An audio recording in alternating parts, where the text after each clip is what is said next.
Hello everyone, welcome back to my channel. My name is Brandy. So today's video is going to be about the San Diego Black Homebuyer Grant. So I'm just gonna jump right into it. A little disclaimer, I do have the window open again, so you might hear traffic in the background. I don't have the fan on this time because it's not as hot, but I do have the windows open for the breeze. So that's that. I have my mic closer this time, so hopefully the audio will be good. Please disregard my appearance. I'm not wearing makeup today, so there's that. So let's just hop right into it. This is kind of a really important video. So I'm going through this process. Actually, let me start from the top. So I was on LinkedIn, just checking it. I hadn't logged in a few months. I've been really busy with work. I recently got a promotion in February of this year, and so after I went in and updated my information a few months after getting promoted, I pretty much haven't been on LinkedIn since. So I was bored kind of during work on Monday, so I decided, let me just hop on to LinkedIn really quick for 5 minutes tops and see what people are up to, and maybe reshare a post just to stay relevant. So I went on, I saw a post from the County Board of Supervisor Nathan Fletcher, and the post was sharing a infographic of a new county funded and other organization funded grant program specifically for San Diegans who are Black or African American and are first time home buyers, and are and third of all, they have to be within a certain income level. So it's called the San Diego Black Homebuyer Program, and it's basically a grant for $40,000 that you can either put towards, well, I wouldn't say either. The actual flyer itself says you can put it towards closing costs or down payment. Actually, it says and or down payment. So I don't know if maybe you could use maybe $20,000 for closing costs and then $20,000 for down payment. I don't know exactly how that works, but I was super interested in this program because my partner and I, we are sort of making our way towards looking into home buying. We actually went to the bank about a month ago, I want to say, our local credit union, to see if we could not apply, but be eligible for their mortgage loans that they have there, and then how much they would give us, what that would look like, the interest rate, so on and so forth. And we got some information from that, and from that meeting we were like, okay, so in order to make whatever our loan officer, not loan officer because we didn't actually get the loan, we weren't applying for a loan, we were just gathering information, based on what he told us, we had to make some decisions and decide where we would go from there. So when I saw this program, I was like, okay, this could be a game changer for us. If we didn't have to save X amount for a down payment or X amount for closing costs, if we just had that, if we were able to get this grant that you don't have to pay back, that would be amazing. So I started looking into this program, and here's what I found out.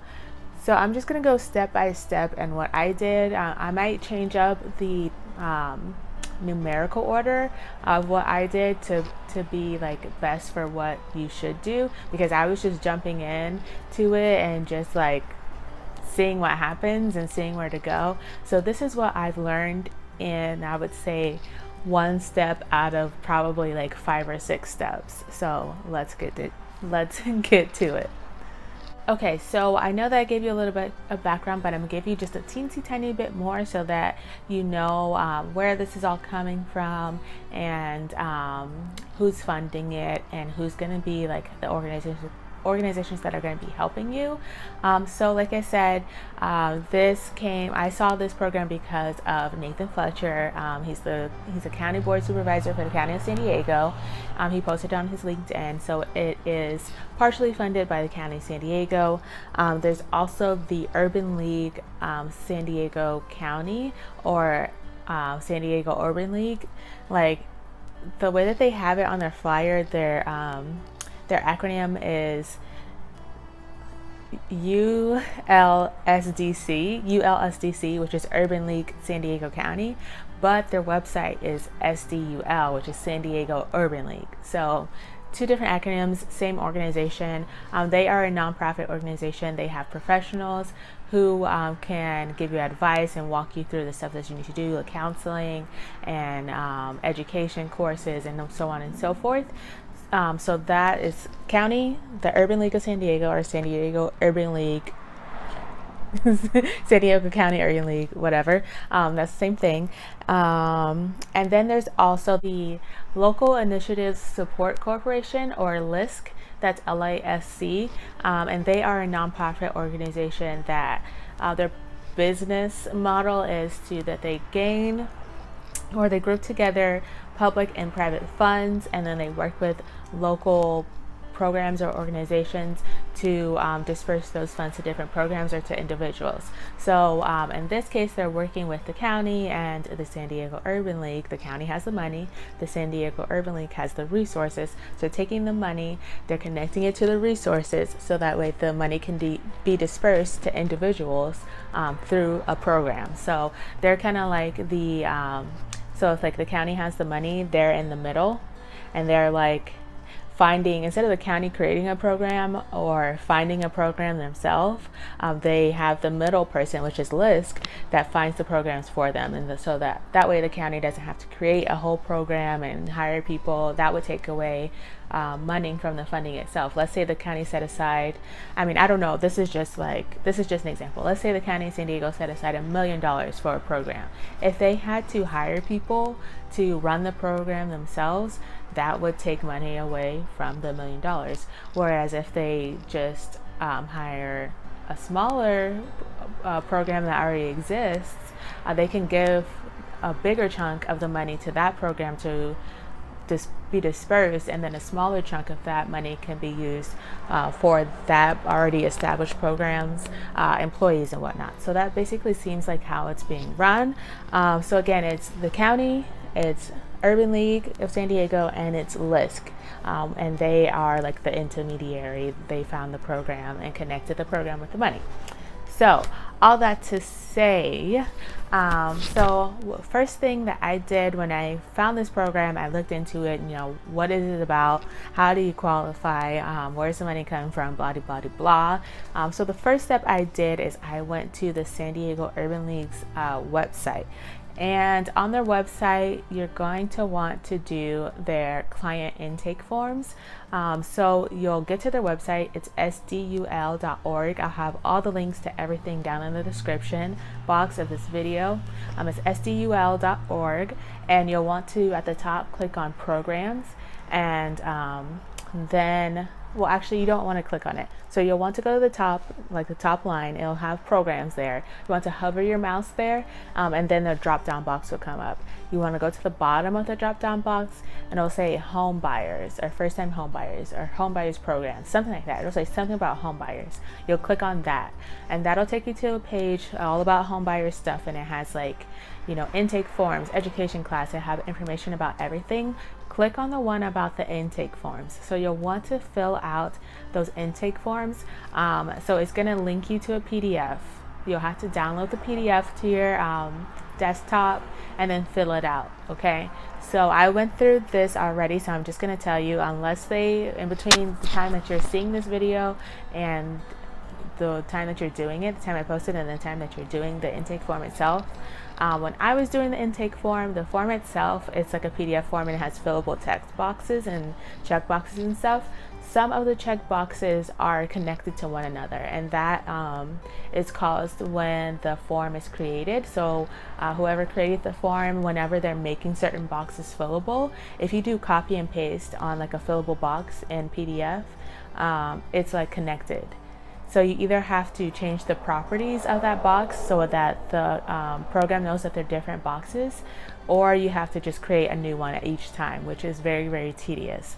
So it seems like that's what happened in this particular form. So when you get to like your information of like not your age, but your sex, your race, your ethnicity, blah, blah, blah, and it's like check boxes, you'll find that you'll click one and then like something else will be unclicked. It's because whoever created the form didn't change the properties, or they did a copy and paste and they didn't change the properties, or they just did it like create a new box. So that's like an easy fix. Easy fix is you go to the right hand column on the side or along the top, and you'll click the icon that looks like a comment box, like, you know, like a comment box, and then it has like the little triangle thing on the side, or on the right hand side it'll say comments. Okay, you'll click over there, and then you'll get at the top, you'll get a set of choices. You want to click on the choice that is a capital T.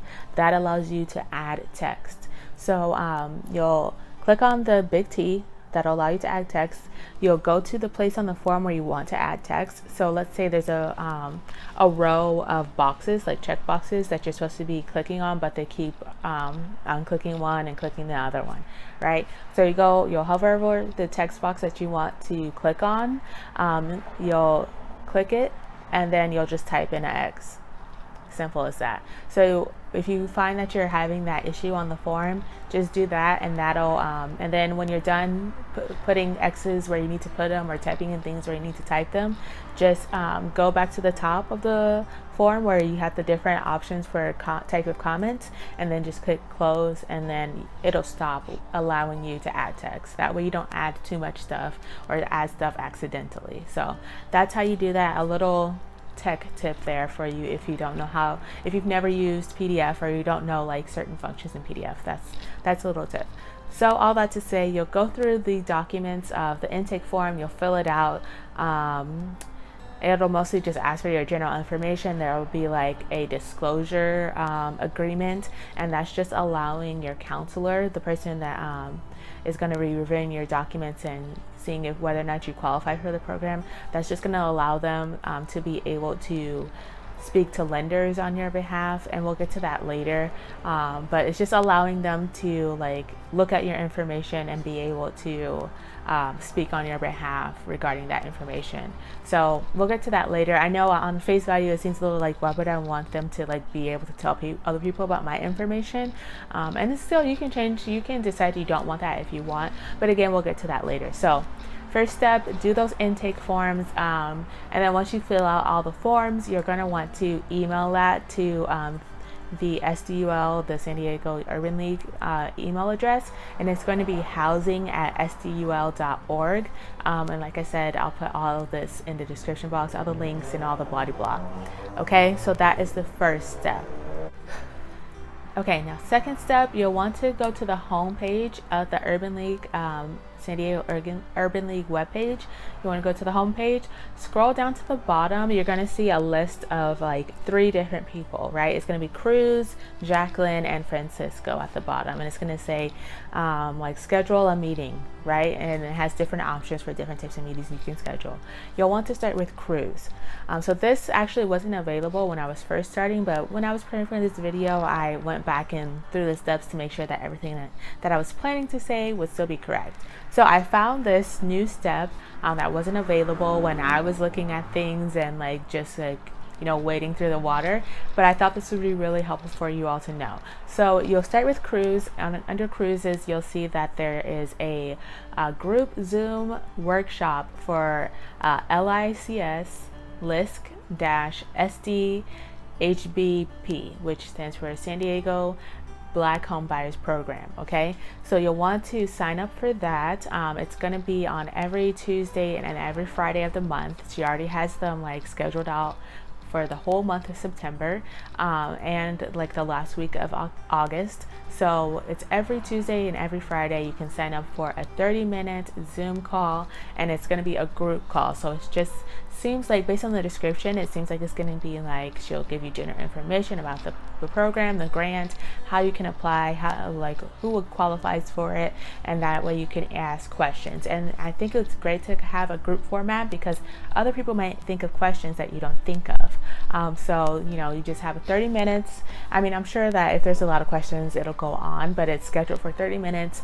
I didn't click on it to see like what the times are, but if you go to it, you know, it's a 30-minute thing. Go to it, sign up for it. Even if you don't end up like qualifying for it, if you want to skip doing the intake form, if you're not really sure if you qualify it or not, skip doing the intake form and do that first. Or you could do the intake. If you have a pretty good idea that you're going to qualify for it, you might as well get the intake form out of the way. That's why I put that one first, and then go to the group form to ask questions and whatnot and so forth.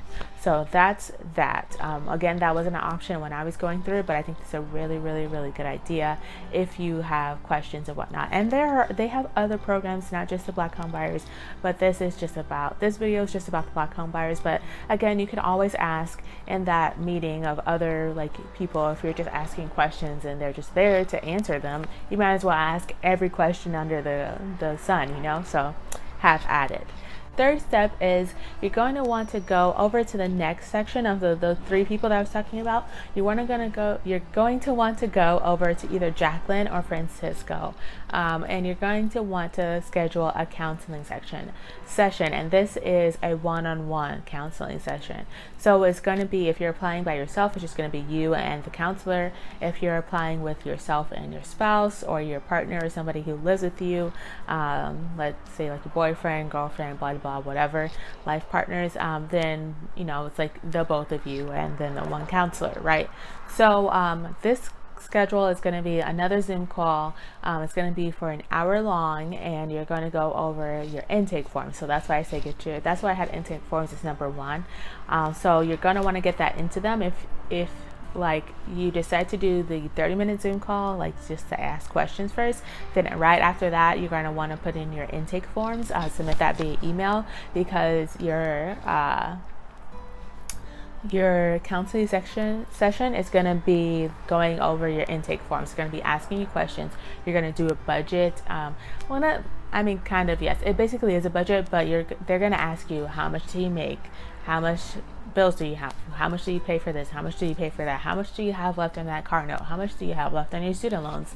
Whatever. So that's going to be the counseling session, and they're pretty much going to tell you, based on your numbers, you're looking at around this or around that. And it's not official, but it is like a good base. They're not the lender themselves, so they can't tell you how much the lender is going to give you, but they can give you an estimate. So that's a really good session to do. Like I said, I was just jumping in, so I did my intake forms, and then the next day I scheduled my counseling session, and and I just rolled from there. So yeah, if you have a little bit more time, put a lot of detail into that intake form, especially when they get to the budget part. Make sure you put all your bills there, put every amount, all your accounts.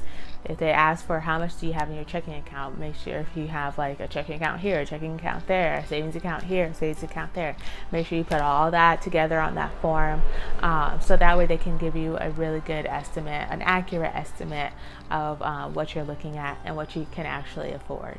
Okay, so I think that was step number 3. Moving on to step number 4. Step number 4, you're going to want to do a home buyer's education course.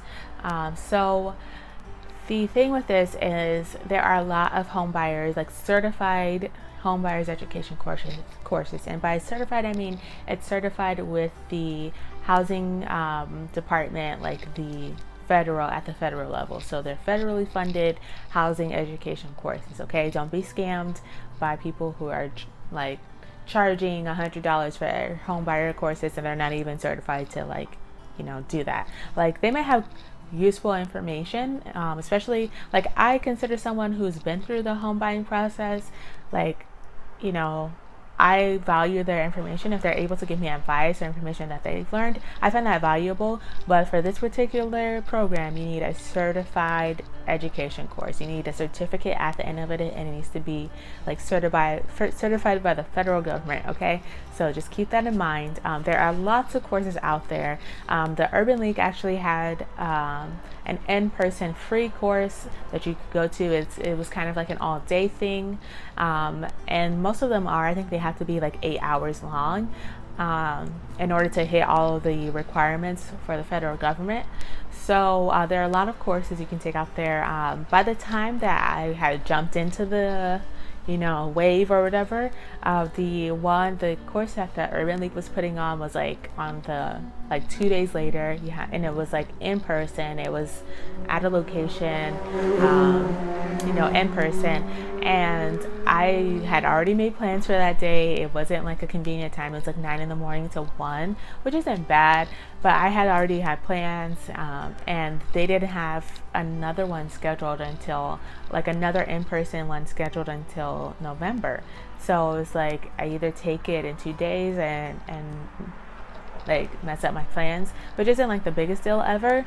Like I could have done that, but instead I just researched. I found other certified programs. There are online courses you can take. Most of the online courses cost money. So I actually reached out to my counselor that I had the one-on-one coaching session with. She sent me an online self-paced course. It cost $75, and like I didn't want to pay $75. So, I mean, if I didn't have to, I didn't want to pay it. It was like, okay, I could either go to an in-person class for free or pay $75 online. Let me look and see if there's other options. So I did all the groundwork for you, and I looked and I found the County of San Diego actually has a page on their website that lists different certified homebuyer education courses, and I had like a list of 4 different courses, right? So on that list, I found the one that my counselor sent me that cost $75 for the online portion, or not portion, but the online course. And I was like, okay, don't want that one. So I looked into the other 3 of them, and I found one on credit.org. So credit.org also does, like, they do counseling sessions for free, and then they have their online homebuyers education course, and their online course was only $15, so that's a $60 saving. So just to, I mean, even though like I really did trust that the county like listed correct, like I wasn't like, oh, I don't trust it whether or not this is a certified education course, but just to be sure, just to have everything, you know, on the up and up, I didn't want to like pay for something and then not work. I sent the link to my counselor. She reviewed it. She said yes, this will work. So I went ahead and signed up for that. So the next course, hopefully by the time this video comes out, if this video comes out when I think it comes out, the course will be actually the following Saturday. So the date that this video is posted is going to be 1 week from the date that this video is posted. It's going to be on September 4th. It is an online course, but you still have to register for it. It's like an Eventbrite. So I think it's going to be like someone is presenting, and it's like you're on a Zoom call, but someone is presenting to you, so you actually have to sign up for it. And then so they have limited spaces, right? So it's $15. It's limited spaces. You have to register, and so I registered like that to both myself and my partner. So we'll be in that class, and I'll put the link to that event in the description box. If you are watching this before the event happens, you can definitely try to sign up. Hopefully there are spots left for you. And then credit.org, they are like a global, or not, I wouldn't say global. I don't know if it's global. I'll just say national, just to be safe. But they're a national company, so they'll have other ones in the future. If you're not able to make the September 4th one, I'll put their links in the description box, and you can find a class if you need to find a class at whatever stage you're in. So yeah, that is like the first stage of this homebuyers program, grant program that we are in. We'll see what happens next. I will give you a little preview of what is coming up. So the next step was my counselor put me in touch with the lender, and we are discussing seeing if we still meet the requirements. And yeah, we had to censor some stuff, but I'll talk about that once we get to that. Once we hit that next milestone, I'll come back with another video. Yeah, in the next video, I'll talk about a little bit the next step with the lender and how that's going and what steps you'll need to take once you get there. If you like this video, if you think it's interesting and if it was helpful, give me a like and subscribe to my video for more, or subscribe to my channel for more. Well, thanks for chatting with me. I know this is a little bit of a longer video, but hopefully it was helpful to you all, and I'll talk to you later. Bye.